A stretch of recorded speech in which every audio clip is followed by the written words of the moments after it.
See you on the other side. Are you sure? Where are you going? And how do I know I'll make it there? What's it like over there? Is there a way you can tell me about it? Do people know me there? Have you seen my home?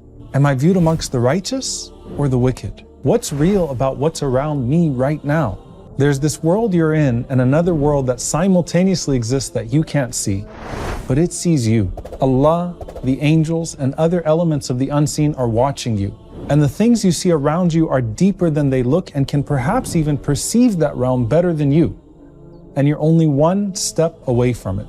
It starts with a basic truth. Those we have buried are not actually dead. They've entered the Barzakh, a parallel existence where there are people right now that are just as alive as you. Some of them are watching green birds that were once in bodies of martyrs soar above them. Others are drowning in rivers of blood.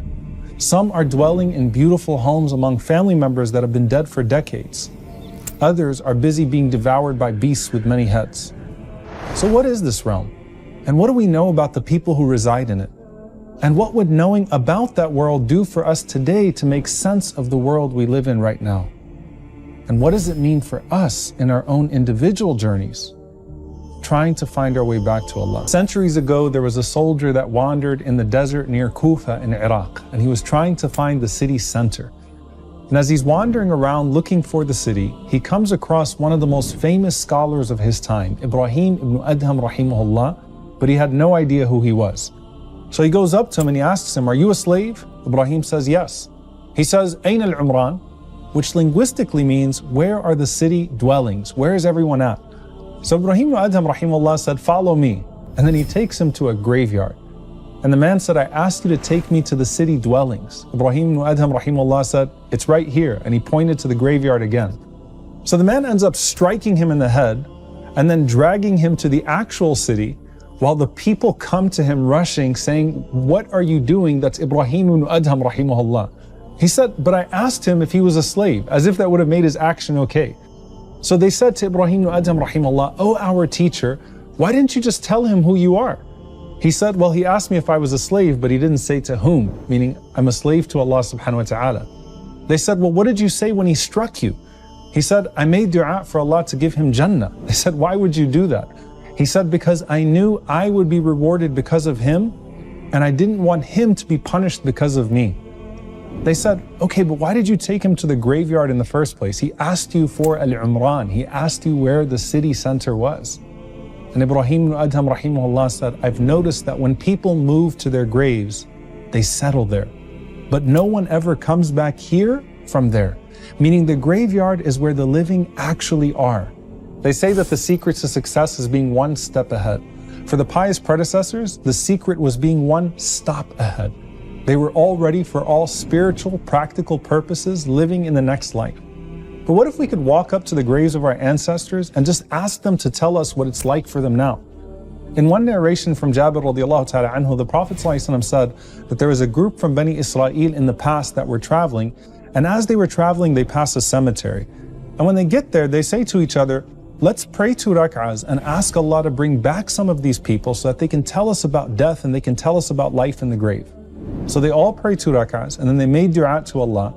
And right after that, this man rises from the grave, shaking the dust off, and he says, "Oh people, you sought nothing but this? I died 100 years ago and the heat of the moment of my death has not yet cooled down. So can you ask Allah to return me to the state that I was in before?" The thing is, we don't need the dead to tell us how real death is and how we're all going to end up in the Barzakh someday.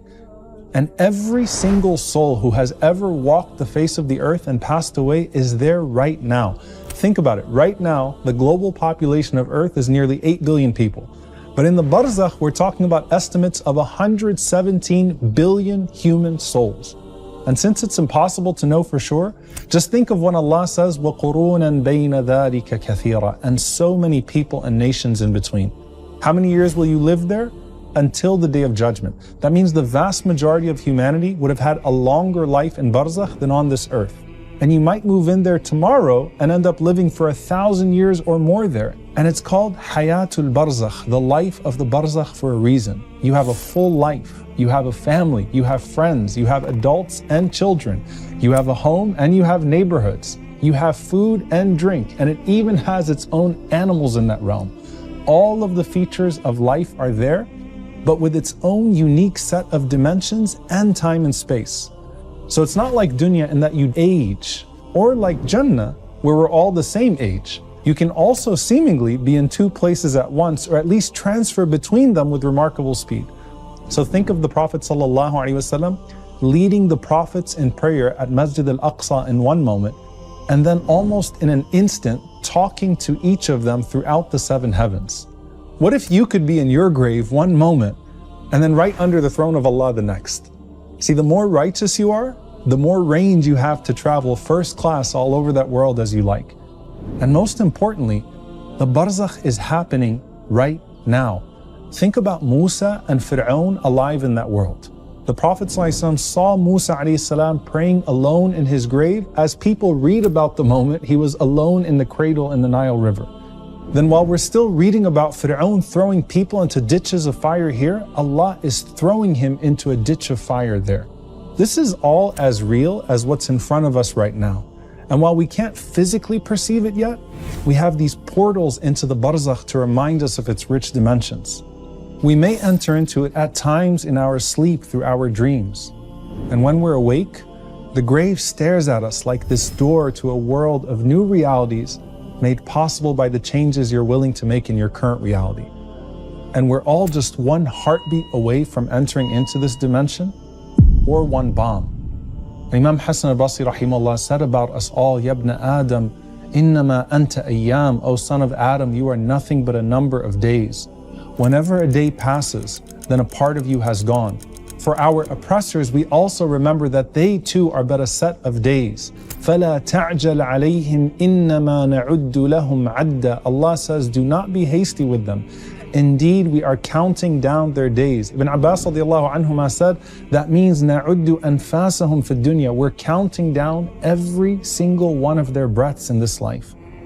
And when you awake to that world, do you really know which category you'll belong to?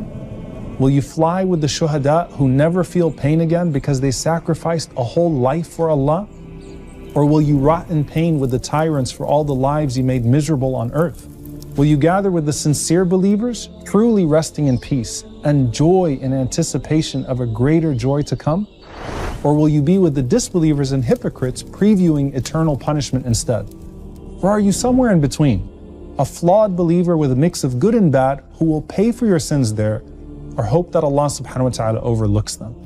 It's at this station that everything will be made clear. And that's why when Uthman radiallahu ta'ala anhu would stand by a grave, he would weep until his beard would become wet.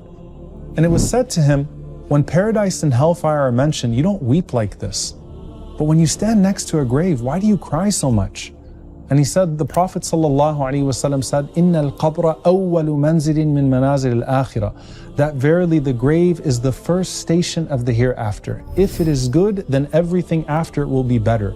And if it is bad, then everything after it will be worse. And I have never seen anything more harrowing than the grave. But the grave doesn't have to just be a place of the frightening unknown. It can also be a place of rest and reward. For some people, the grave is rest.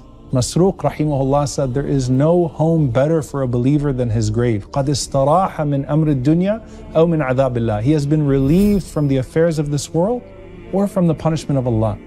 And for those of us who lost someone who was the greatest source of joy in our lives, the grave can be a place where we finally get to reunite with the ones that we love so much. Uthman ibn Sauda rahimahullah said that his mother Rahiba rahimahullah, who was a righteous woman, looked at him and said to him at the time of her death, my son, do not forsake me in life or in death.